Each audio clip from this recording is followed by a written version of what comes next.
ఎవరైనా పెద్ద ప్రమాదం నుంచి సేఫ్ గా బయటపడినప్పుడు అబ్బా అదృష్టం బాగుంది, చావు నుంచి త్రుటిలో తప్పించుకున్నాడు అని అనుకుంటారు. అలా ఒకసారి బయటపడితే అదృష్టంగా భావిస్తాం. అలాంటిది ఓ వ్యక్తి 7 సార్లు చావు అంచుల దాకా వెళ్లి బయటపడ్డాడు. అంతేకాదు 8 కోట్ల లాటరీ కూడా కొట్టేశాడు. అతనే క్రొయేషియాకు చెందిన ఫ్రేన్ సిలాక్.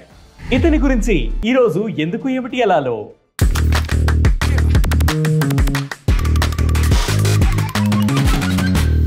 1929లో క్రొయేషియాలో జన్మించిన ఫ్రేన్ 1957లో తొలిసారిగా ఓ ప్రమాదం నుంచి బయటపడ్డాడు.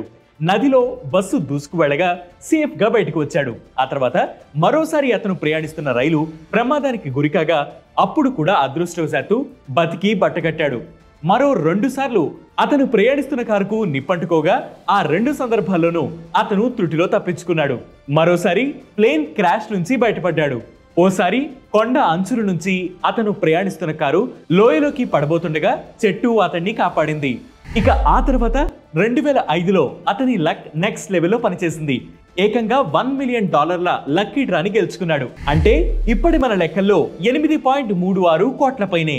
దీంతో ఓ లగ్జరీ హౌస్ కొనుక్కున్న ఫ్రేన్ ఆ తర్వాత కొన్నాళ్లకు మనసు మార్చుకుని తన ఆస్తిని కుటుంబ సభ్యులకు, స్నేహితులకు పంచాడు. 2016 నవంబర్ 30న 87 ఏళ్ల వయసులో అతను కనుమూశాడు.